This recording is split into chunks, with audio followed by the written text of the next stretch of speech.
You and he are as one. You will show us the way. Do you know what a computer is? And in perfect communion with him, we will be free and find paradise. Do you know what a computer is?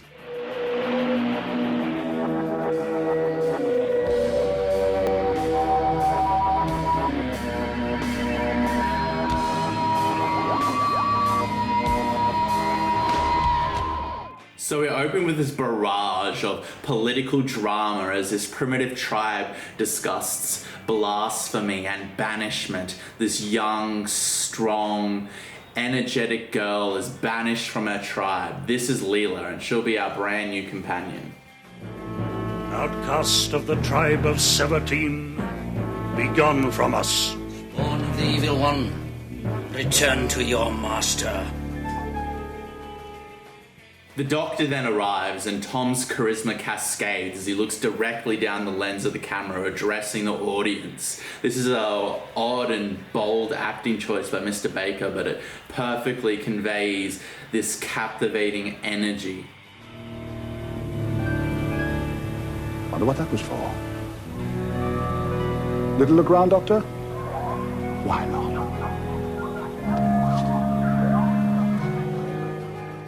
Doubling down on Sarah Jane's feminist faith fatale, Leela here is not just intellectual, but she's physically capable. She's a warrior, and more than that, she's a murderer. Louise Jameson does a great job of conveying this naive yet incredibly capable companion here. She has a lot of charm, and as any good doctor or companion has, you just want to watch her and observe her, even if the story's boring and the sets are crap and the script is confusing and nonsensical. It's funny because back in the 70s when this first aired, there was a massive spike in viewership from males between 20 to 30 because of Louise Jameson / Leela's companion's costume here. She's scantily clad, far more than any companion had ever been previous. All the female companions were like dressed up in trousers and jumpers. Maybe there were a few mini skirts thrown in there, but she's just full like tribeswoman. And it was funny, the actress had no idea that she'd be getting all this male attention from being on this children's show, but the naive 70s, it was just a different time, and this just captivated all these males back in the day.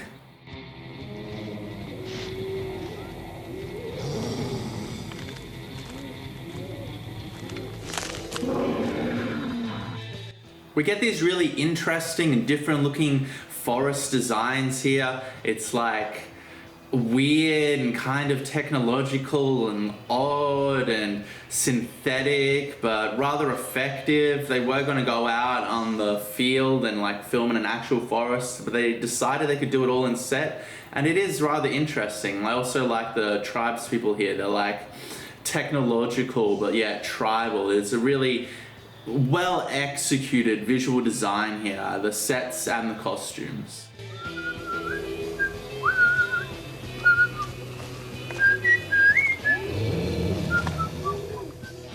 Escaping from this invisible enemy, Leela accidentally runs into the Doctor, and we get their first little interactions here. This duo will go on to be a great Doctor and companion, and this first little interaction illustrates that. Leela says that he's the evil one here, and we get introduced to this idea that all these people pre-existing have this vision of the Doctor as this evil deity that's controlling and manipulating them. A nice name, Leela. I never met anyone called Leela. Would you like a jelly baby? It's true then. They say the evil one eats babies. You mustn't believe all they say. No, these are sweets. They're rather good. Go on, have one. Making your enemies invisible is a really good cost-cutting method by the production, and we get this great little escape with the Doctor and Leela. They have a practical clock here that they tied up with wire, and they had all these weights suspended on it, and then at the right moment they dropped the weights and crushed the clock, and it looks great and really effective. And the BBC at the time had these really strict time constraints. Apparently after 5 o'clock it didn't matter if you're in the middle of a shot or you had all these shots still left to go, they'd turn off the lights and turn off all the power. And apparently they only just got this shot in of the clock being destroyed just as the lights went off, like a couple minutes afterwards. So that's just a great moment. There was no way they could have reshot it or redone it. They just had to roll the camera and they got it.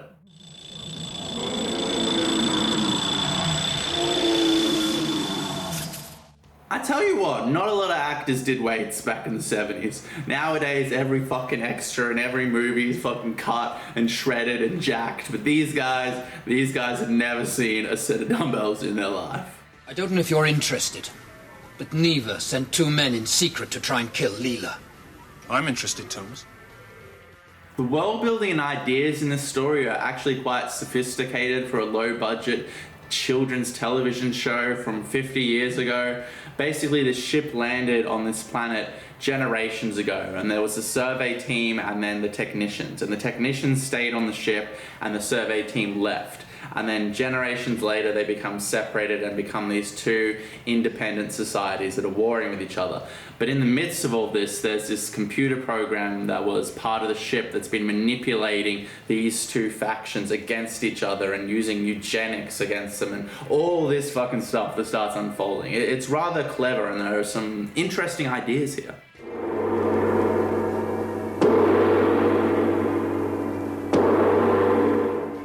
The Doctor realizes that this whole society is messed up and he wants to go and investigate this ship. But as he's doing that, all the hostile members from Leela's tribe confront him, and we get this great verbal sparring match between the Doctor and these guys here.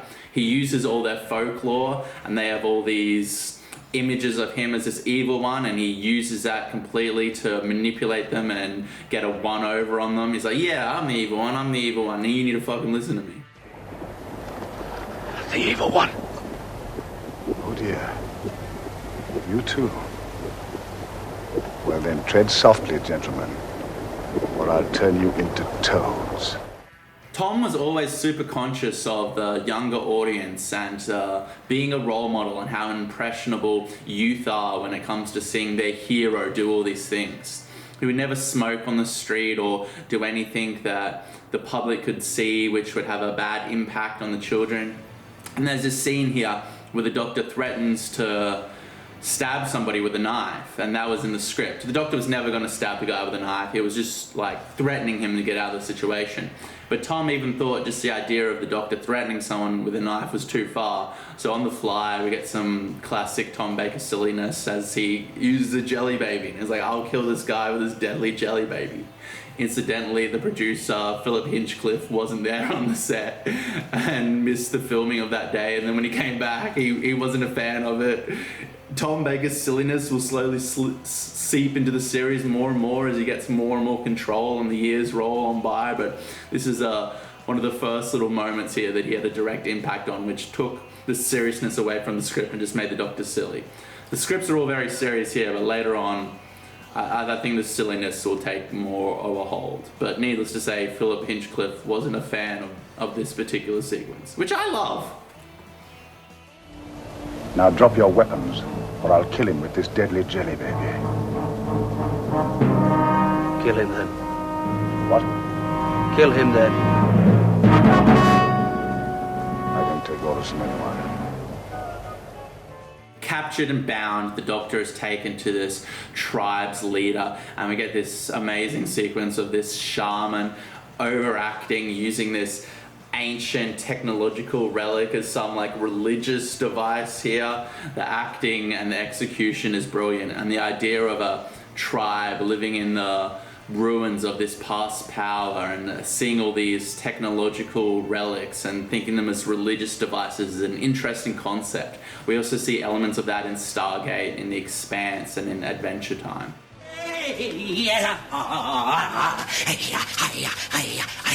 I'd be careful of that if I were you. It's an ultra-beam accelerator.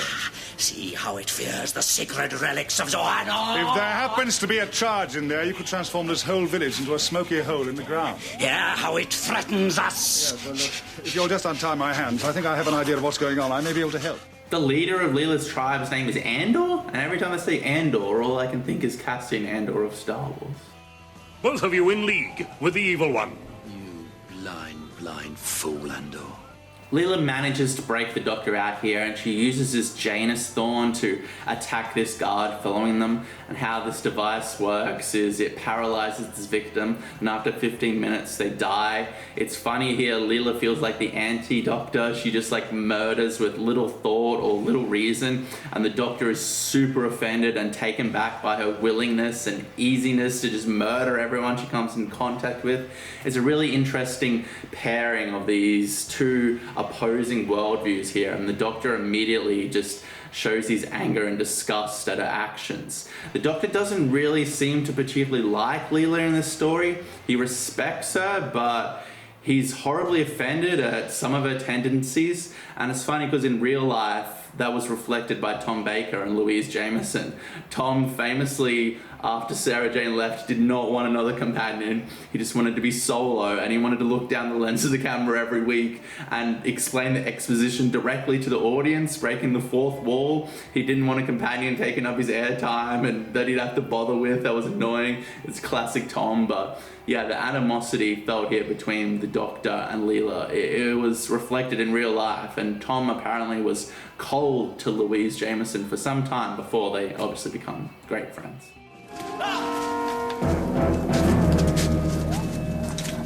That wasn't necessary. Who licensed you to slaughter people? No more Janus thorns, you understand? Ever.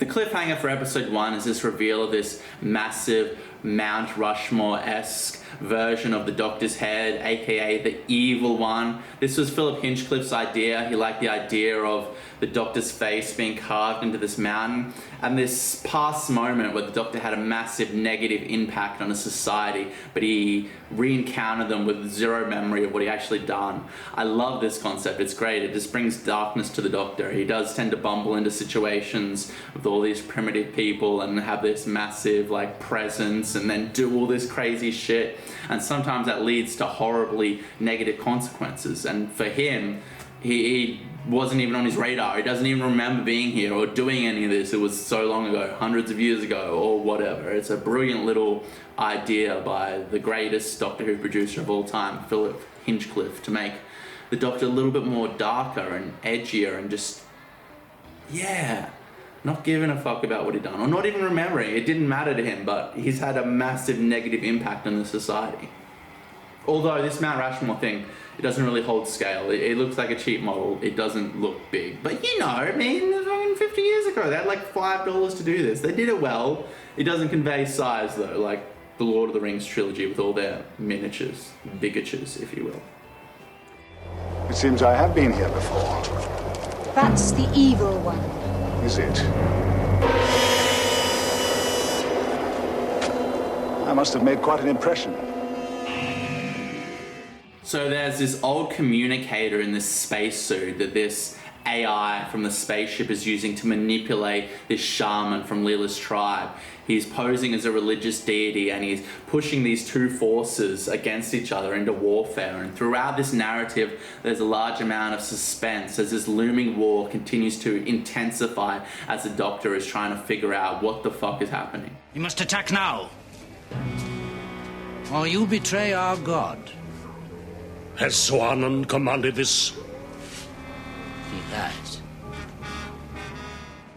It's refreshing in this story after watching so much Star Trek to see the Doctor just not give any care to this tribe's beliefs or their religion or anything. There's no prime directive here. He's not trying to minimize his impact on the tribe. He just rocks up and he's like, no, you're all wrong. There is no religious deities. Religion doesn't exist. There's no God. There's even a scene where a guy's trying to explain his beliefs and the Doctor just keeps on asking him, do you know what a computer is? Do you know what a computer is? This isn't a God, it's a computer. It's great. He just rocks up, doesn't give a fuck, and just throws their customs and beliefs to the wayside and flexes his superiority. Neva! Neva! Well, Neva, hotline to God. Psst, don't be afraid. It's only a machine for sending voices over long distances. That may be Xoanon speaking, but it's not God. Gods don't use transceivers. Are you certain? Aren't you? Yes. That's better. The Doctor stumbles across Sif's radio device in the old helmet and realizes that the voice coming out of it isn't just his own, but this is an impression and a version of himself, and that somehow his actions in the past had impacted all these cataclysmic events to transpire. He's then on a mission to figure out what this version of himself is and what he did in the past to cause this tribe to go to war with these other people. At last we are here. At last. At last. Us. Us? You. Me. Us. The first battle commences and the shaman is wearing the spacesuit helmet, and the AI, the computer on the ship, like shoots a laser at him or something. I don't know what's happening, but they're fighting, and you know, it's Doctor Who. Sometimes you don't quite grasp what's happening. The laser, a beam, something's happening.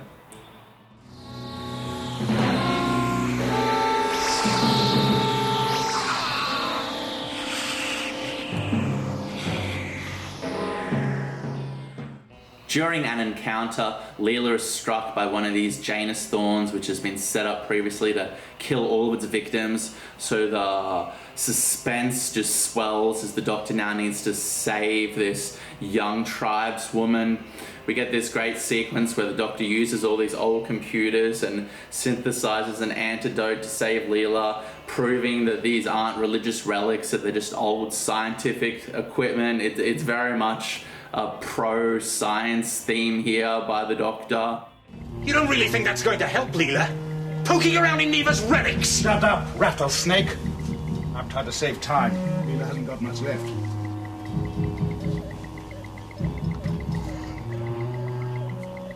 So within Leela's tribe, there's two differing worldviews as well. There's like the religious zealots that believe wholeheartedly that they are being commanded by this deity, and then there's the other side which are seeing through this manipulation and don't believe in this religious deity. And there is a debate that breaks out, and basically the religious zealots win and they decide to put the Doctor to death. There's these great practical looking land piranhas, I guess you call them. They're very corny and cute, and yeah, it just has charm. It's well executed considering what they had to work with, but in retrospect, it's not a particularly high intensity antagonist. It's very cute and funny. Either way, the Doctor is condemned to be put to death by these land piranhas.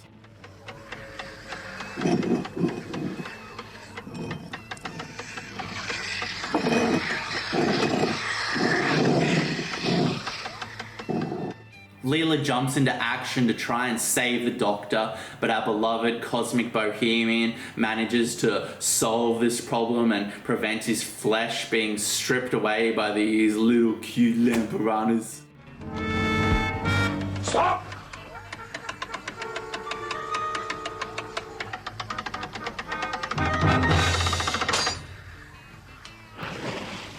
Very good, Doctor. Xoanon is the name of this computer program manipulating these two warring factions, this artificial intelligence, if you will, and he discovers the Doctor and obviously recognizes that the Doctor was imprinted on him and can see that the Doctor is a version of his own consciousness, so then declares the Doctor should be put to death and releases all these visible enemies upon Leela's tribe. The Doctor's really in between a rock and a hard place in this episode. You have the religious zealots of Leela's tribe trying to put him to death.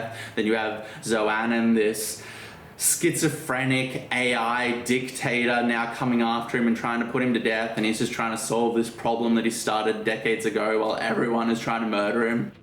Doctor? Doctor, are you there? Yes, I'm here, Xoanon. Ah, good. Good.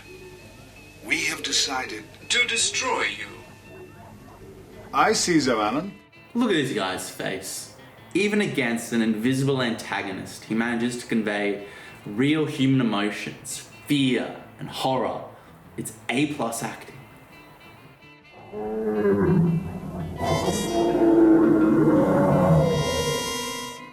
As this battle commences, the Doctor and Leela sneak past these invisible barriers and get to this massive stone head of the Evil One, also known as the Doctor. It feels very Zardos as they climb in through this massive stone monument's mouth and into its head, much like Sean Connery did in that 1970s psychedelic sci-fi movie. I think this was before Zardos. I'm not sure. But either way, there are similarities in the events that transpire here. Where's the bridge through the barrier? Up the nose? No, it isn't. It's over the teeth and down the throat. There's this great sequence where these invisible enemies attack Leela's tribe, and one of them uses a laser weapon that reveals the image of this invisible enemy, and it's the Doctor's head, and he's yellow, and he's shooting out some beam, and it's very striking and memorable, despite the tiny budget and the crazy time constraints and the era that this show was made in. Some of the effects do work. Some of the effects fall flat and are hilarious and break the immersion completely. But sometimes they actually get the effects right, and this is a memorable image that will always stick out in my head. I mean, it looks great.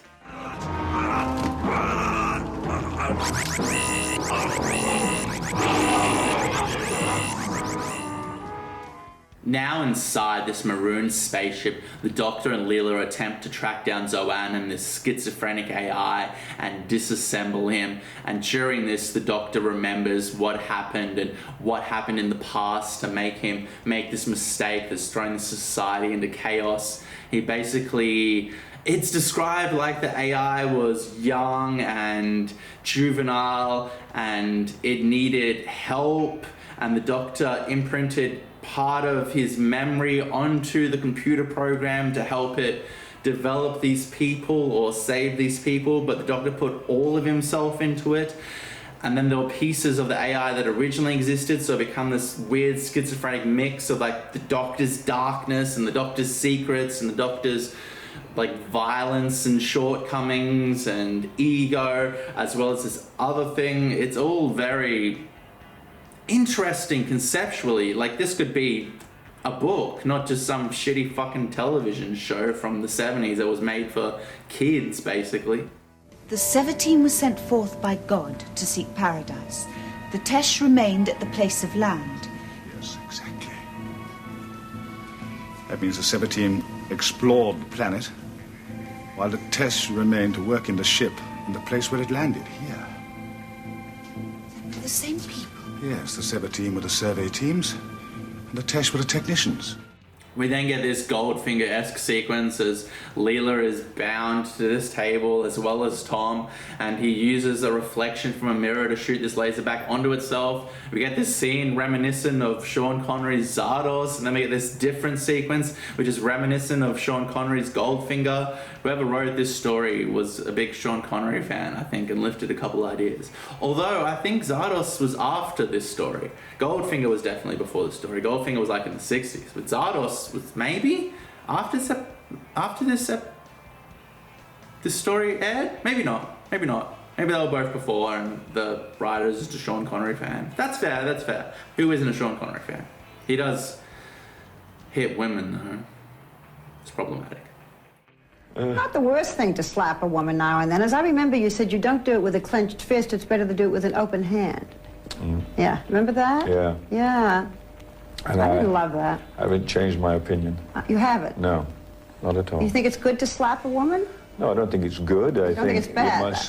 I don't think it's that bad. I think that it depends entirely on the circumstances and if it merits it. Yeah. Tom is always remembered as the first real alien Doctor. He's more quirky and odd and interesting and different and just weird than his predecessors.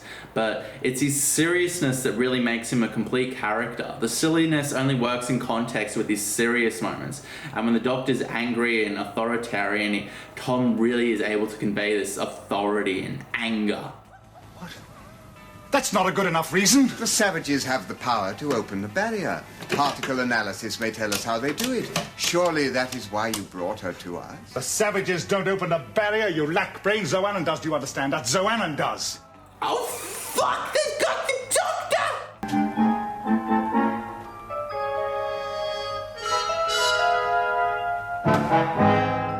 There's this great moment where Leela uses her physical prowess and combat experience to flip this guard and knock him over and knock him out cold, and the doctor doesn't say anything here, but his body language just conveys his complete disgust in her actions and her violence. It's a great little moment between the two opposing characters thrust together here.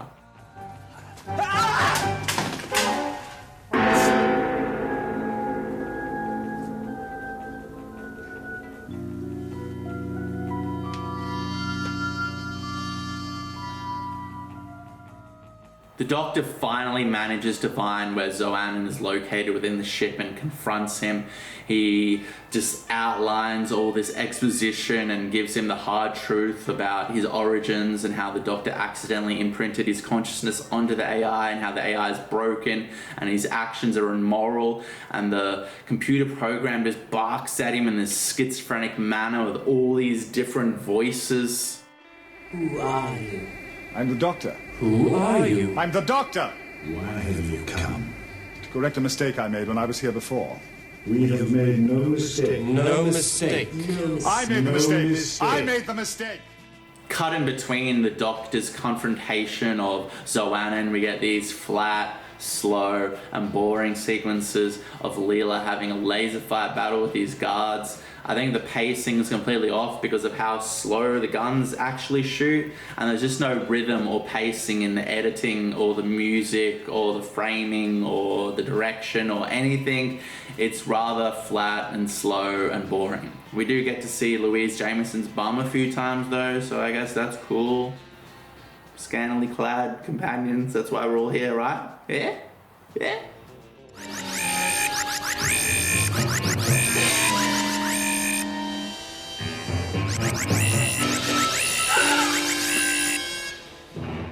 Episode 3 crescendos with this bizarre moment where Xoanon schizophrenically asks the Doctor, who am I, who am I, who am I, in this weird psychedelic loop. The Doctor just falls to the ground, convulsing in pain, and it's a very intense and weird and odd cliffhanger, but I fucking love it.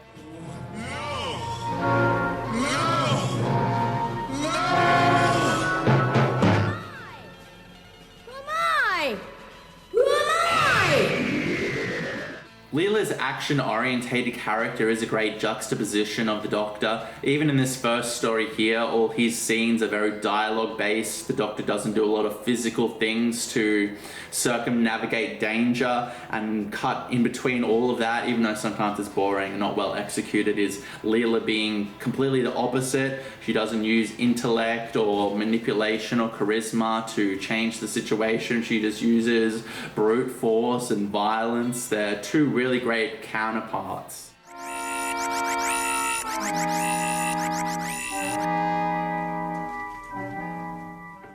Leela just bursts into Xoanon's main control room and just shoots him with a gun. It was the complete opposite approach to the Doctor had, but actually far more effective. I mean, the Doctor's trying to do something deeper here. He's trying to figure out what's going on.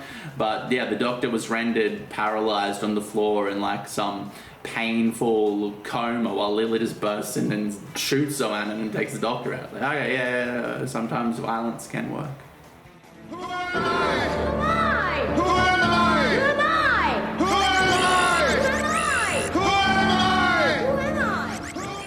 This fourth episode does intensify. There's a lot more action sequences. There's a lot more violence. We have the Leela's tribe, what are they called? The Sabatine. We have the Sabatine approaching the Tesh on this maroon ship this whole time, so that's mounting suspense. The walls become electrified. There's this great little scuffle between the Doctor and Leela and this guard, and the Doctor actually does kill this guard here, but I mean the guard was threatening the Doctor's life the entire time, trying to murder the Doctor, so I guess the Doctor's actions violence and death are justified if they're the only means. But yeah, there's a lot more action and movement in this 4th episode, and it does have a really good pacing where it sets up all these ideas, and then throughout the story as it goes along it mounts in suspense.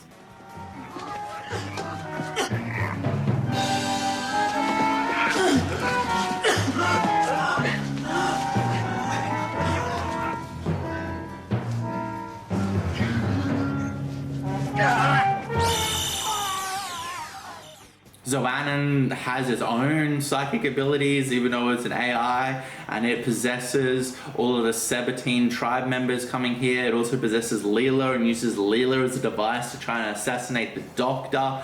The tone, the music, and the editing all start to spike the suspense, and Dudley Simpson does a great job with his score here. It's big and it's bombastic and it's cliche, but it's so effective of just heightening these moments, which are, you know, for the most part shot flat on highly lit, somewhat boring corridor sets, but it's the music and occasionally the editing which spikes the suspense.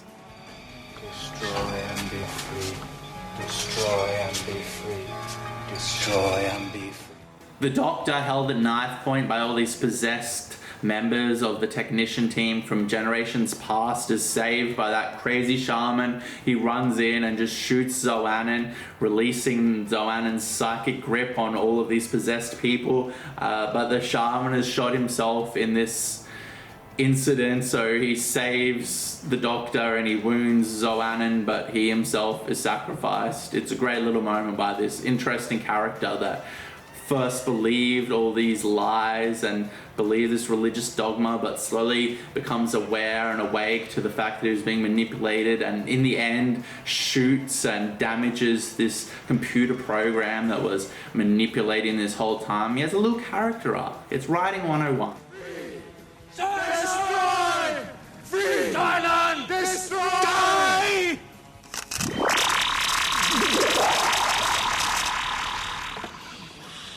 The Doctor finally manages to hook himself up to this schizophrenic AI, this dictator computer, and delete his consciousness from this creature, and this scene is heightened by Tom's performance here. It feels like a sacrifice, and it feels like a really painful moment for the Doctor. He convulses and writhes and screams, and it's a great little crescendo here for this intense narrative.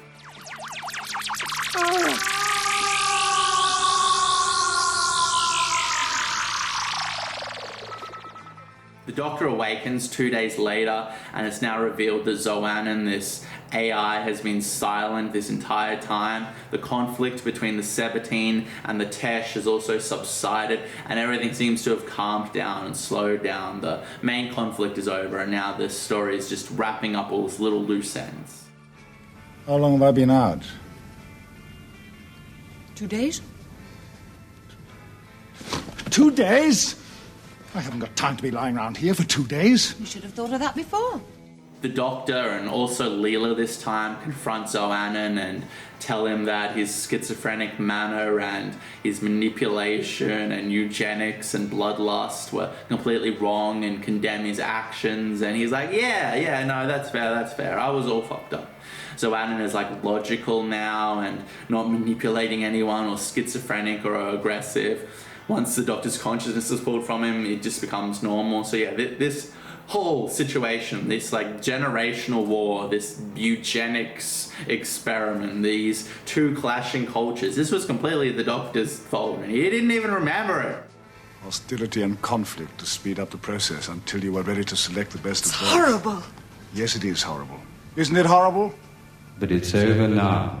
So the Sabatine and the Tesh now have this problem of finding a new leader. They were being guided by this dictator AI for generations, and now the whole political landscape of their two tribes, their two cultures, just thrown up into the air, and they need to figure out how they're going to reassemble their culture and their society, and who will be leader, and what ideals and values they'll keep and what they'll change. And they ask the Doctor here his advice on this political upheaval, and he's like, I don't give a fuck. I don't care. You guys do what you want. It's your problem. It is not my problem. I stopped the schizophrenic AI. That was me. I'm out.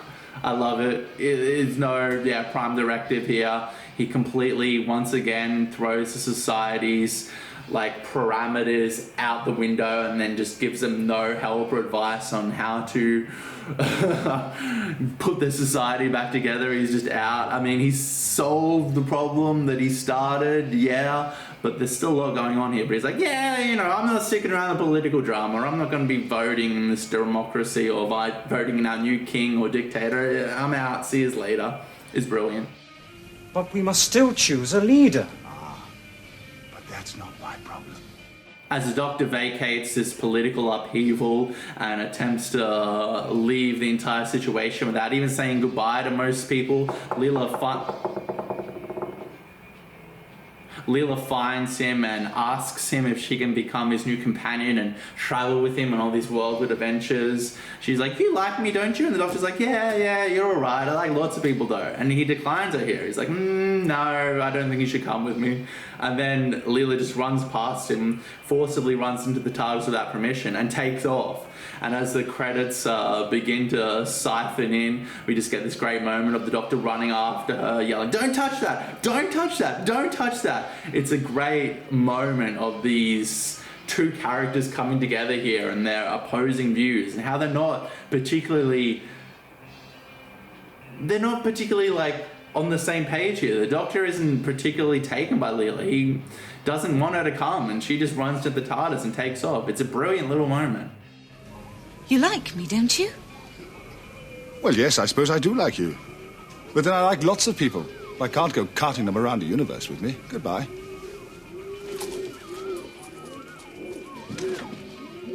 Come out of there. Out. Come out. Don't touch that! Don't touch... In conclusion, this story is great. It's hard to follow the departure of the greatest Doctor Who companion of all time, arguably, in Sarah Jane Smith. But we get this great introduction of Leela, and Louise Jameson's performance and charisma and charm is all on display. She's somewhat like Sarah Jane in some ways, but completely polar opposite in a whole lot of other ways. She's a drastic departure from one of the most beloved companions of all time. She's scantily clad, which is always appreciated. Tom is great as always, and it's a rather sophisticated and interesting plot with all these different elements playing over each other, which all could be independently interesting sci-fi concepts, but they're all like crammed into each other on top of each other here and executed for the most part at a high level. Alright, thank you all for watching, and hope you guys join me for whatever the fuck next I'm talking about in my garage. Peace! Like, subscribe, comments, tell me how my opinions are null and void.